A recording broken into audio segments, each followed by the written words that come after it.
que chama Pirintin Sokun.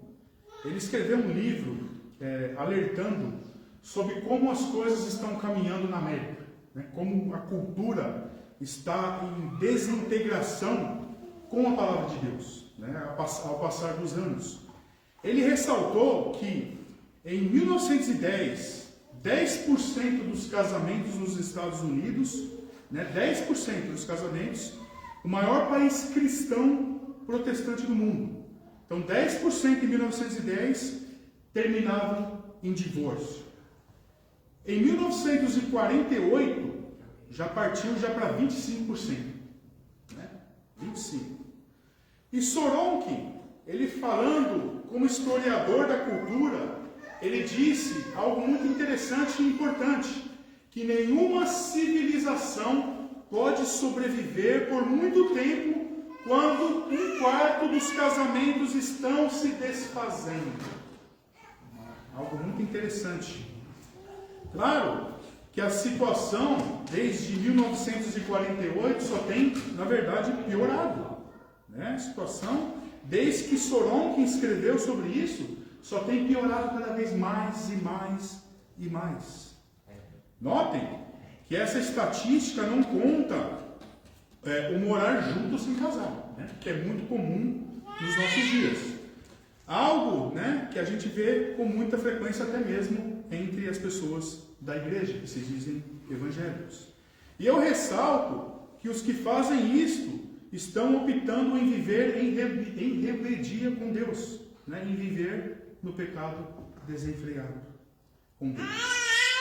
E mesmo que o divórcio tem sido cada vez maior e mais popular, né, ao longo dos anos, também era um assunto bem delicado na época de Jesus, e é exatamente o que nós vemos aqui. Aqui nós vemos os fariseus, né, procurando aqui uma oportunidade para condenar o Senhor Jesus. E abordando esse assunto do divórcio, eles estavam aqui tentando testar o Senhor Jesus. Estavam querendo testá-lo. E Jesus, que aqui estava continuando a sua jornada, nós vemos aqui no versículo 1, né, em direção a Jerusalém, onde ele sabia que ele seria traído e seria executado. É o que Marcos nos diz, né, no versículo 1, que ele surgiu de lá e veio para a região da Judéia, para o outro lado do Jordão, e ali ele estava ensinando as pessoas. Né? Onde o Senhor Jesus ia, nós vemos o grande foco dele em ensinar. E por isso que nós tiramos o ensino como uma grande base de ensino, né, do Senhor Jesus para nós, né, que nós devemos seguir.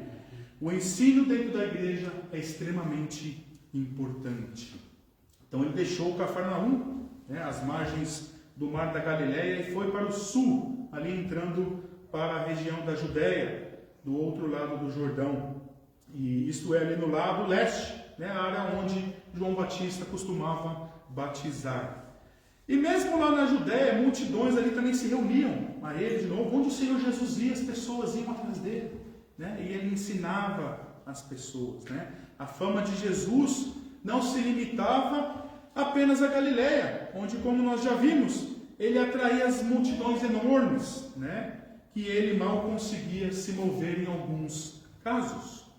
Mesmo na Judéia, bem ao sul, ele já era bem conhecido e bem procurado. Né? Em toda parte, na verdade, eles procuravam o Mestre, o Senhor Jesus. E aqui vemos que os fariseus também iam atrás de Jesus. E aqui eles perguntaram para ele: é lícito, né, o homem repudiar a sua mulher? Né? E o versículo 2 deixa claro que eles fizeram essa pergunta porque eles estavam testando o Senhor Jesus. Né? É importante frisar que os fariseus aqui não queriam saber o ponto de Jesus apenas. A verdade, a intenção deles não era saber sobre o casamento. Eles queriam, na verdade, testar o Senhor. Eles queriam testá-lo. E Marcos nos informa que eles fizeram essa pergunta justamente com esse objetivo. Ou melhor, era uma armadilha aqui. Eles sempre tentando achar uma armadilha para pegar o Senhor Jesus. Mas qual era a natureza aqui da armadilha? Eu vejo duas possibilidades. Se Jesus respondesse que não era lícito o homem repudiar sua mulher e casar com outro, ele iria colocar-se em posição com Herodes Antipas, né? Que já havia sido confrontado por João Batista pelo mesmo motivo, né? Conforme nós vemos em Mateus capítulo 14. Lembrando que por falar contra o adultério e o divórcio ali do tetrarca, João Batista ele foi preso, ele foi condenado, né? Foi executado. Assim, se Jesus dissesse que o divórcio e o novo casamento não era permitido, eles iriam direto para contar para Herodes, para assim imaginar que Jesus teria o mesmo fim de João Batista e seria executado. Por isso que eu digo que era uma armadilha. Por um outro lado, os fariseus podem ter definido uma armadilha teológica. Naquela época, havia uma controvérsia grande, teológica, em curso entre os rabinos da época, né? Esse era um assunto bem polêmico, né? Sobre o casamento e o divórcio. E havia uma disputa que tinha a ver com a compreensão da legislação do Antigo Testamento com relação ao divórcio. Se nós lermos, vamos ler aqui Deuteronômio, capítulo 24, do versículo 1 ao versículo 4. E esse era o motivo, na verdade, que eles debatiam, né? Que eles tinham um embate ali entre os fariseus. Que diz o seguinte: quando um homem tomar uma mulher e se casar com ela, e acontecer que ela não encontre graça aos seus olhos, porque ele encontrou alguma impureza nela, então ele escreve uma carta de divórcio e envia ela para fora da sua casa, quando ela se afastou de sua casa e torna a ser uma esposa de outro homem. Se este homem detestá-la e escrever uma carta de divórcio e enviá-la também para fora da sua casa, ou se o último marido a quem a tomou como sua esposa morra em seguida, seu ex-marido que se divorciou dela não deve levá-la para ser depois que ela foi contaminada. Por isso é uma abominação perante o Senhor. E aqui havia, naquela época, um grande debate sobre como interpretar esse texto de Deuteronômio. Então era um assunto polêmico para eles, onde eles brigavam ali entre eles. E aqui Deus estabelece aqui certas regras em matéria do divórcio para o Antigo Testamento. E ele diz que a violação dessas regras é uma abominação aos seus olhos. Mas os rabinos discordaram quanto à natureza da impureza, ou a coisa suja, que poderia servir como fundamento para o marido divorciar. Então esse era o que eles não entravam em acordo. Esse texto não diz especificamente que a impureza é o adultério. Na verdade, já havia uma lei estipulada para a pena por adultério, conforme nós vemos em Levítico capítulo 20, que era a execução. Se a esposa de um homem cometesse adultério naquela época, ela não tinha que se preocupar, na verdade, com o divórcio. Ela poderia simplesmente ser apedrejada, né, até a sua morte. E esta disposição da lei ainda era praticada na época, né, na época do nascimento de Jesus. E José poderia então ter apedrejado Maria, por esse motivo, né? Porque José poderia ter apedrejado ali Maria por engravidar antes da consumação do casamento. No entanto, ele quis ser misericordioso para com ela. Então ele pensou em se divorciar liberais acerca deste assunto. Assim como há sempre conservadores e liberais quando se trata de interpretar a Bíblia. A escola de Shammai, na época, que era, na verdade, os conservadores, argumentava que a única coisa que justificava o divórcio era o ato vergonhoso, ou seja, a infidelidade sexual. Qualquer coisa menos do que isso não era motivo para o divórcio. E o casal, mesmo que pudessem ser infelizes, tinham que ficar juntos. Já a outra escola, né, a escola de Hillel, né, que eram os liberais da época, dava uma visão muito mais ampla da impureza mencionada em Deuteronômio 24. Eles afirmavam que se referia a qualquer coisa que uma mulher fizesse que envergonhasse o marido. Podia ser qualquer coisa. Né? Os liberais pensavam assim: qualquer coisa que envergonhasse, que desgraçasse ou simplesmente, né, denegrisse o marido, né, já era motivo para separação. Ou seja, qualquer coisa eles podiam separar. Essa era a visão dos liberais da época ali do Senhor Jesus. Né? Então, na época de Jesus, a visão predominante era a escola de Eliel. Né? E vemos que João Batista não seguia a linha dos liberais, que era justamente a linha predominante, né? Como é também nos dias de hoje. Né? A linha de Eliel, então, era os liberais, era a maior prática, né? Onde os judeus seguiam naquela época. E esse é um detalhe importante, irmãos, para vermos que João Batista era um dos conservadores. João Batista não ia na linha que todos iam, que a maioria ia. João Batista era um conservador. E ele condenou Herodes. Né? Ele foi contra, né, o que Herodes estava fazendo. Né?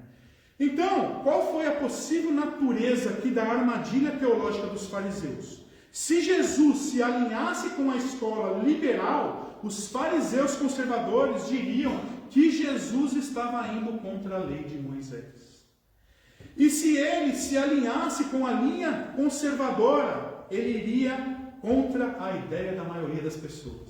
Ou seja, não importava, queridos, não importava o que o Senhor fosse responder. Qualquer linha que ele fosse, era uma armadilha.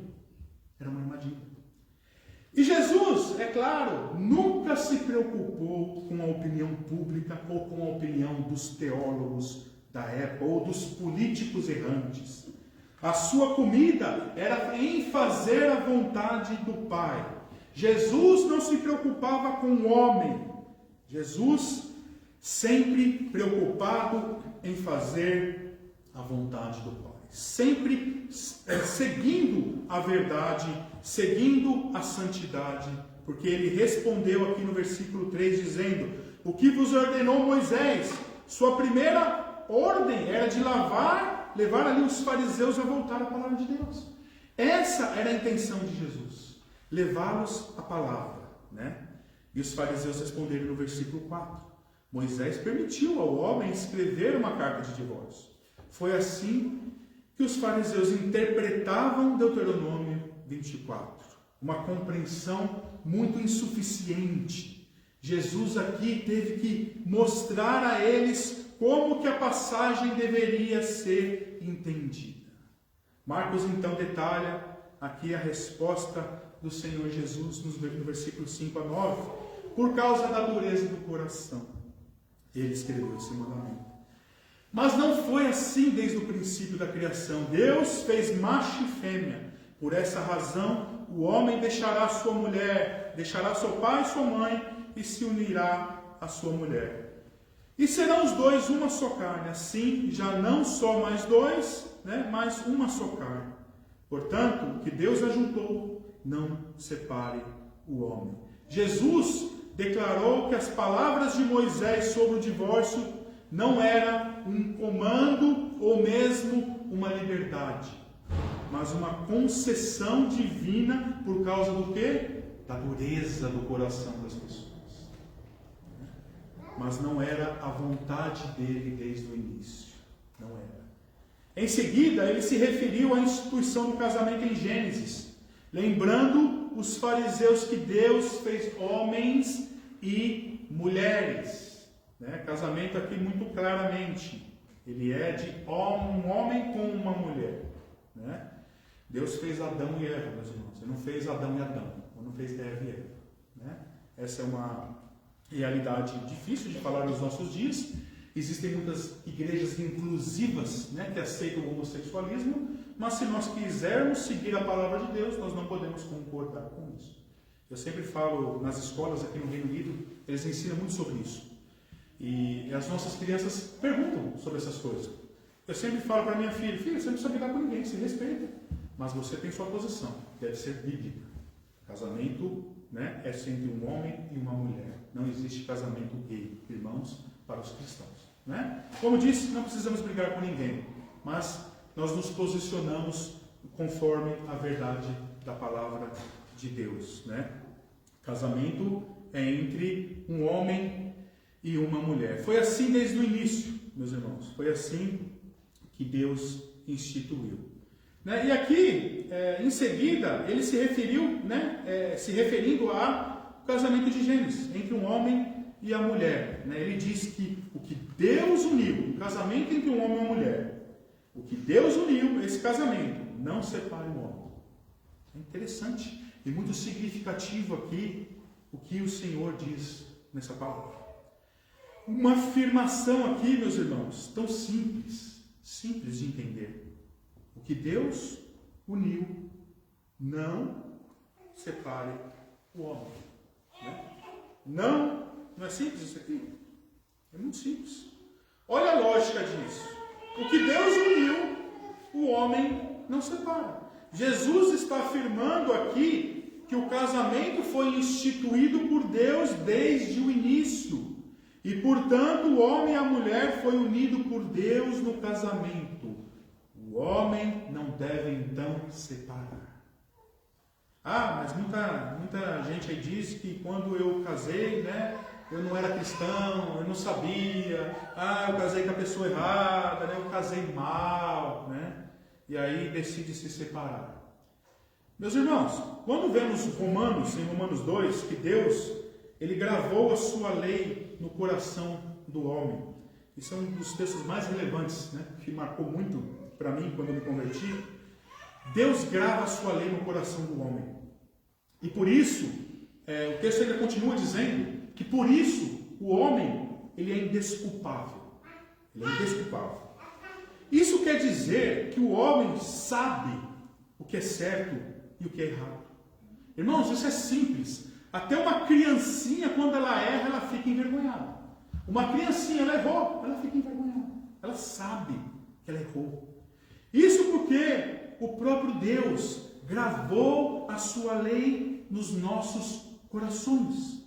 E no caso do casamento, até não cristãos, quando se casam, estão cumprindo, mesmo sem saber, o que foi instituído por Deus. A nossa consciência, meus irmãos, ela sempre nos acusa, né, do certo e do errado por esse motivo, que Deus gravou a lei dele no nosso coração. Todo mundo sabe que o casamento é um propósito da vida, uma coisa boa, que gera coisas maravilhosas, que são bênçãos de Deus.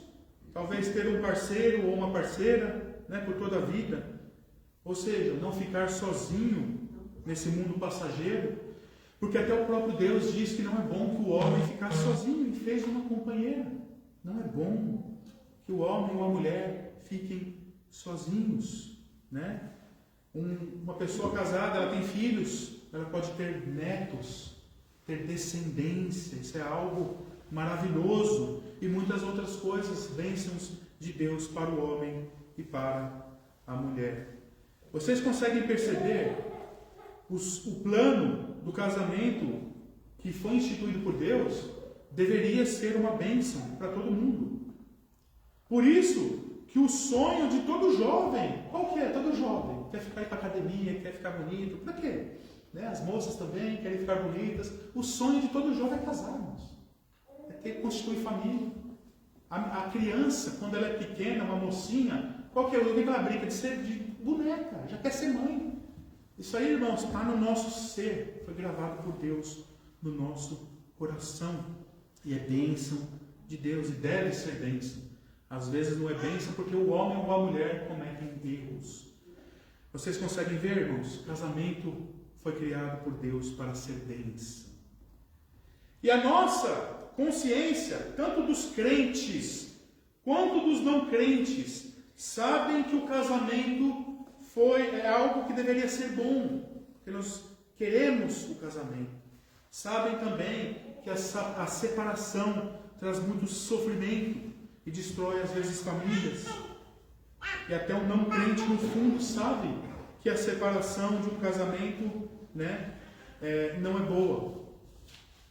E normalmente torna essa decisão por mágoa, né? Ou porque amargura, ou por traição, ou por muitos outros motivos, né? Como eu disse, falha humana. Mas não foi esse o plano que Deus decretou para nós. O plano do casamento que Deus criou desde a fundação é um plano bom para nós. Mas Romanos 2 diz que quando negamos a Deus, quando fazemos o que é errado perante a Deus, e mesmo a lei de Deus gravada em nossos corações nos acusa. E nós negamos, a palavra diz que nós somos indesculpáveis. Um casal não crente que casou, cumpriu assim o que foi instituído por Deus. E essa instituição é válida, irmãos. Ela é válida perante a Deus. Por isso que o apóstolo Paulo diz aos coríntios, em um contexto de pessoas que se converteram naquela época e já eram casadas: não deixem o seu cônjuge. É por isso. Ele diz: não deixe o seu cônjuge. Por que ele diz isso, irmãos? Porque o casamento é válido. Eles não eram cristãos, um se converteu, e aí qual que é a instrução apostólica? Não se separem do seu cônjuge. Por quê? Porque o casamento é válido. É muito simples. É muito simples.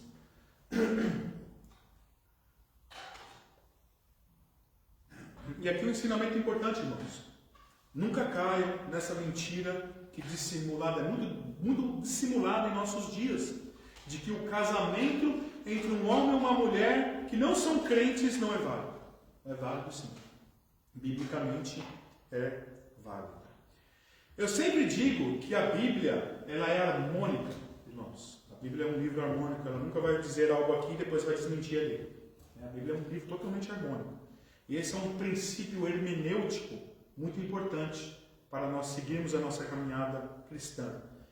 Muito claramente, Jesus nos diz aqui que desde o início, a vontade de Deus é que o casamento não seja desfeito pelo homem. Não seja desfeito. E é como eu disse, a Bíblia é um livro harmônico. Ela não vai falar que Deus deseja isso aqui e Deus já não deseja mais isso ali. Não existe isso, irmãos. Não existe. Lembrando que o Senhor não muda os seus planos. Ele é imutável. Né? Então nós devemos seguir nessa linha. Essa declaração é tão simples e direta e deveria ser como a igreja deveria interpretar. Deveríamos ser totalmente a favor do casamento e contra o divórcio. Quem dera, meus irmãos, que fosse assim nos nossos dias. Quem dera. Infelizmente, o casamento não é visto com a seriedade e o zelo que a Bíblia ensina. Com o zelo do próprio Deus, que diz que não separe o homem. Jesus claramente aqui anulou a concessão de Moisés e a dureza do coração humano. E nos diz que o divórcio não é da vontade de Deus. Notem bem, o casamento que é instituído por Deus não separe o homem. Eu sempre falo isso, irmãos. Não é não, irmãos. Não é não. Deus está falando não separe o homem. Não é não. Não separe o homem. Vou repetir mais uma vez, irmãos. Não separe o homem. Eu quero que vocês gravem essa palavra. Não separe o homem. Sabe o que isso quer dizer? Que o casamento é para a morte, até que a morte nos separe. O que Deus uniu não deve ser separado. Agora, encontramos no Evangelho de Mateus uma versão um pouco mais expandida da resposta de Jesus. De acordo com Mateus, ele disse aos fariseus o seguinte: Moisés, por causa da dureza dos vossos corações, vos permitiu repudiar vossas mulheres. Mas no princípio não foi assim. Eu digo que qualquer que repudiar sua mulher, exceto por imoralidade sexual, e casar com outra, comete adultério. E quem se casar com ela, que é divorciada, comete também adultério. Né? No capítulo 19, versículo 8 e 9. Aqui, para a maioria dos evangelhos dos nossos dias, é conhecido como a cláusula de exceção. Né? Que é a cláusula de exceção. pelo qual o divórcio é permitido, né? No caso, pela imoralidade sexual. Segundo eles, é a forma como Jesus interpretou Deuteronômio 24. Eu confesso, meus irmãos, que por muito tempo eu imaginava dessa forma, como a grande maioria dos evangélicos nos nossos dias, né? Eu também via esse texto como uma cláusula de exceção, né?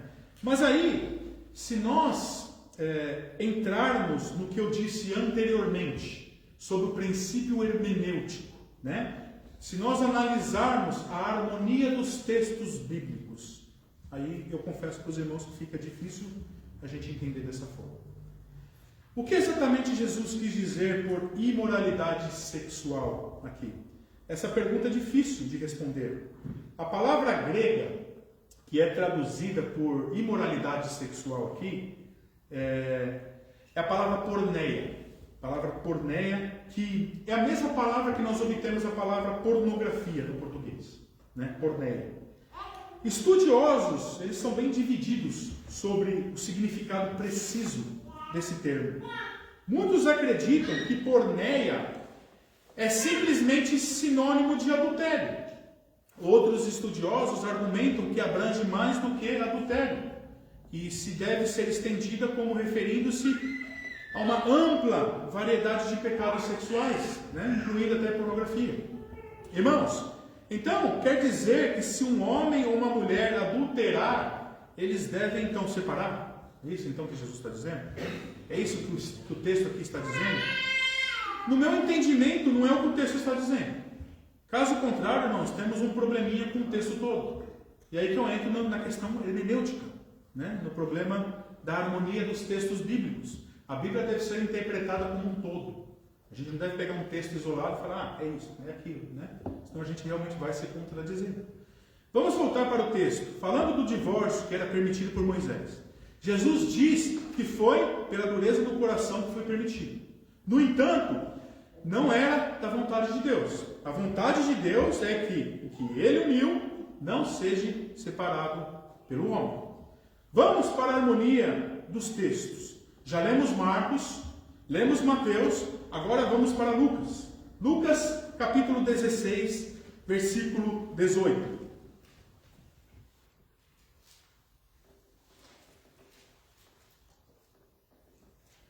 E esse é um dos textos mais difíceis, né? Nos diz que todo casamento após divórcio é adultério, irmãos, né? Qualquer que deixe sua mulher e casa com a outra adultera, né? E aquele que casa com uma repudiada também adultera. Esse texto é difícil, muito difícil esse texto. A segunda parte desse texto, irmãos, ela é muito forte. Ela é muito forte. Mas não podemos ignorar o que o texto diz.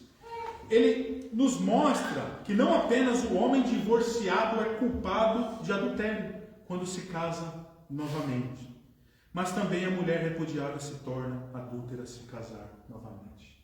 É muito, muito forte o que o texto aqui diz. Em Lucas, o texto aqui vai mais além, né, de Marcos. Diz que não somente o homem que divorcia está cometendo o adultério, mas também a mulher que foi largada pelo marido e que se casou de novo. Irmãos, eu confesso que esse é um dos textos mais difíceis da Bíblia para os nossos dias. Mas nós não devemos, devemos ensinar o que a Bíblia realmente está dizendo. Devemos entender a verdade de Deus e ter o zelo que está faltando em nossos dias pela instituição do casamento que foi instituída por Deus. E lembrando que não pode ser separado pelo homem. O que Deus uniu, não separe o homem. Eu consigo ver a harmonia tão grande em tudo o que fala nos evangelhos, como o que Paulo diz aos Coríntios. Notem que em Lucas Jesus foi severo, com um zelo total, pelo que foi instituído no início, de que não é a vontade de Deus que o casamento seja desfeito. Não separe o homem, porque Deus quer assim. E porque Ele quer assim, seja assim. Ele decretou que se largar e casar novamente, se torna adúltero. Esse é o zelo de Deus, para que o casamento não seja desfeito. Ele mesmo determinou dessa forma, porque não é da vontade dele que os casais se separem. Por isso que o apóstolo Paulo, que não podia pregar outra coisa que não fosse o que o próprio Senhor Jesus passou para ele, por isso que ele é um apóstolo, porque ele seguiu o que Jesus diz, não o que ele quer dizer. Falar de coisas difíceis, o que o Senhor ordena que nós venhamos a falar. E Paulo diz em Coríntios 7, no versículo 10 e 11, que o divórcio é errado, porém, se é inevitável, por exemplo, por uma traição onde uma pessoa não consegue suportar, ou por qualquer outro motivo insuportável, então a pessoa que se divorcia não se casa novamente, é o que o texto diz. Vamos ler o texto. Todavia, aos casados mando, não eu. Olhem bem aqui que ele fala, não eu, mas o Senhor. Paulo está dizendo aqui que Jesus está mandando. Né? Jesus está mandando, não sou eu, é Jesus. É o Senhor Jesus que manda. Que a mulher não se aparte do marido. Se porém se apartar, que fique sem casar. Ou que se reconcilie com o marido. E que o marido não deixe a sua mulher. Olha a seriedade do que Paulo está dizendo aqui. Ele parece saber que a separação, em alguns casos, é inevitável. Né? E realmente é. Talvez ele tinha em mente uma situação de adultério sem arrependimento. Talvez uma situação muito comum nos nossos dias de brutalidade. Muitos homens que espancam mulheres. Nos nossos dias nós temos mulheres também que espancam maridos também, né? De agressão. A Bíblia diz que tem casos que é inevitável, irmãos. Que é inevitável. Por exemplo, em caso de espancamento. Né? Eu já vi casos de espancamento, irmãos. E o que eu recomendei para a pessoa? Chama a polícia. Eu tenho que fazer isso, irmãos. Se alguém está falando aqui, o Regis está batendo na Ju, está espancando a Ju. Ju, chama a polícia para isso. É simples. E se eu não fizer isso, irmãos, eu vou preso. E se você também não fizer isso, você vem preso. Se você vê algum abuso nesse dia, você tem que ligar para a polícia. Né? É caso de polícia mesmo. Né? Então, existem casos, irmãos, que a própria Bíblia diz, é inevitável. A mulher não vai ficar ali levando tabef na cara todo dia, irmão. Não vai. É inevitável nesses casos. Né? E nós também não devemos apoiar a violência. Né? Nós vemos em Malaquias, Deus fala, né, que Deus odeia o divórcio, mas também odeia o homem violento. É duas coisas naquele texto. É engraçado que as pessoas só leem uma parte, né? Deus odeia o divórcio, lá de Malaquias, né? Mas onde ele fala ali, ele fala essas duas coisas. Deus odeia o divórcio e também o homem violento. Né? E a mulher não deve ficar com o homem violento, de forma alguma. Né?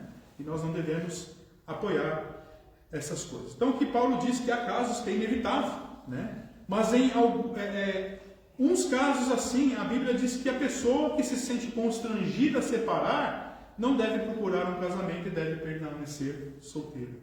Eu confesso, irmãos, que esse ensinamento ele é muito difícil, mas é muito importante nós entendermos essa seriedade do casamento. Um outro texto que é muito usado também é Coríntios capítulo 7, versículo 15, que é na verdade, a continuação do texto que a gente acabou de ler. Esse texto, ele é muito mal interpretado por muitos. Isso eu digo com toda segurança, irmãos, da harmonia dos textos bíblicos. O texto é harmônico, irmãos. Não tem para onde a gente ir. Né?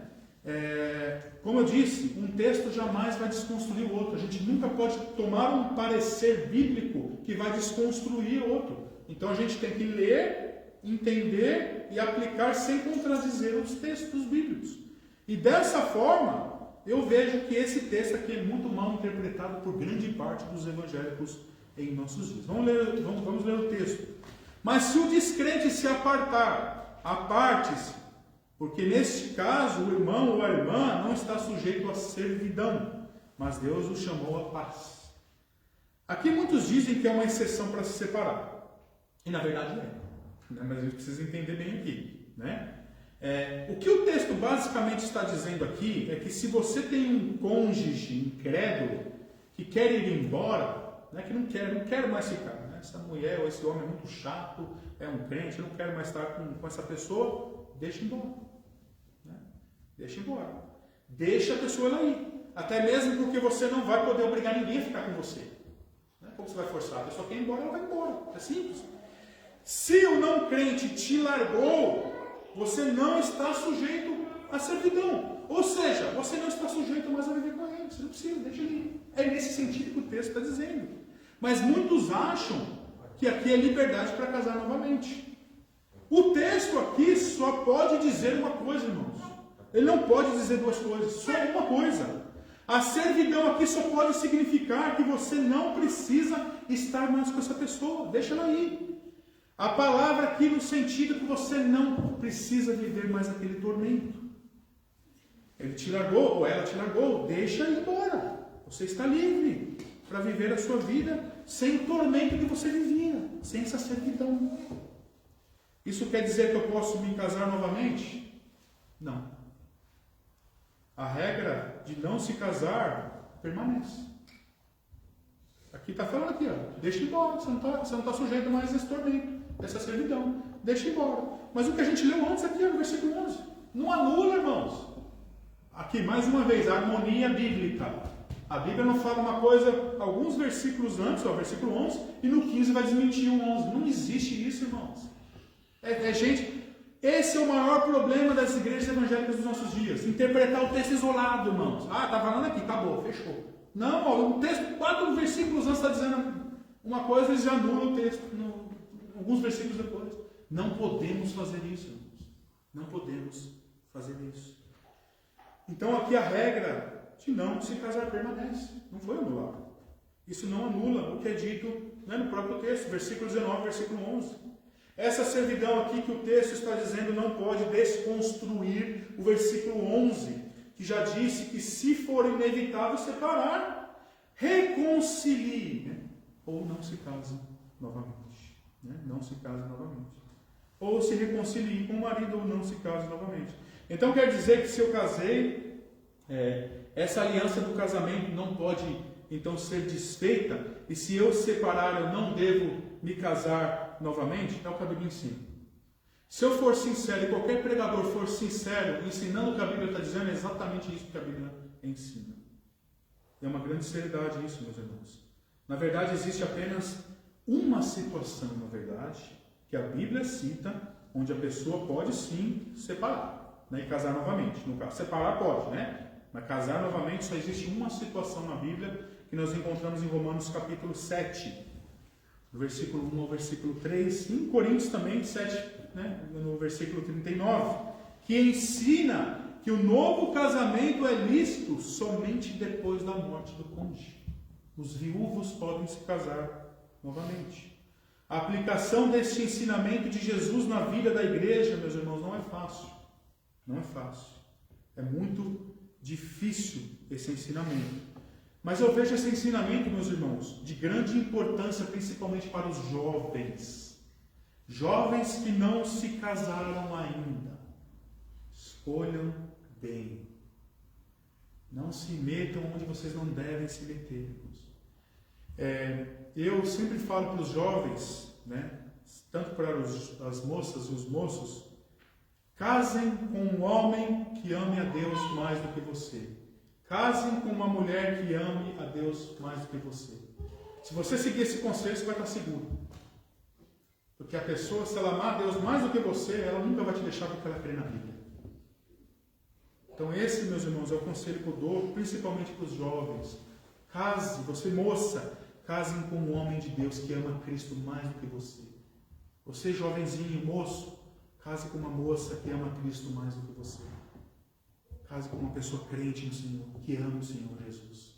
Se você fizer isso, você vai estar seguro. E eu falo, irmãos, é muito complicado esses assuntos. Muitas pessoas até, às vezes, tiveram outros casamentos e vieram para a igreja depois, tudo. O que faz nessa situação? Não separa mais, é simples. Aplica o ensinamento agora. Você é casado, você teve essa situação no passado, você é casado hoje, você tem filhos, não largue a sua mulher. Aprendemos a lição aqui, ó. Casamento é para ficar junto, irmãos. Você então hoje, irmãos, estão casados? Fiquem casados. Não separem do seu cônjuge. É importante, meus irmãos, nós temos esse entendimento, entender o que a Bíblia nos diz, né? E eu termino nesse sentido, irmãos. Nós possamos olhar para o Evangelho.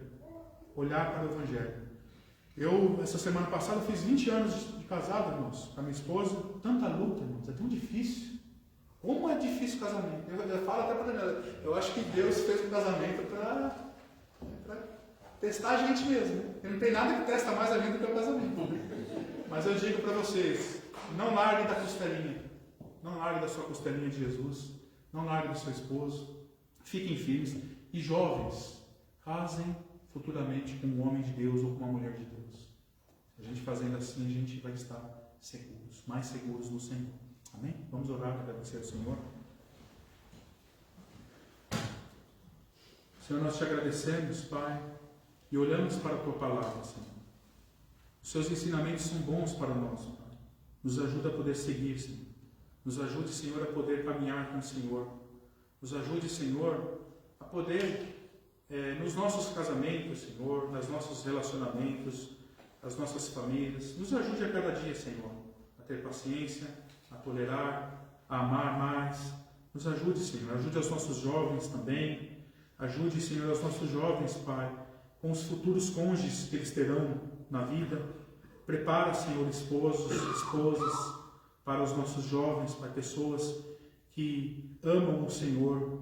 Guarda os nossos jovens, Senhor, das armadilhas desse mundo, Senhor. Ó Pai, para nós também, as pessoas que tiveram também decepções na vida, com casamentos, ajude, Senhor, a cada um de nós, Pai. O Senhor conhece a situação de cada um, Pai. Nos ajude, Senhor, a permanecer nos Teus caminhos. Nos ajude, Senhor, a seguir nos Teus caminhos. E nos ajude, Senhor, acima de qualquer coisa, a fazer a Tua vontade, Pai. É o que nós oramos e Te agradecemos no nome de Jesus. Amém.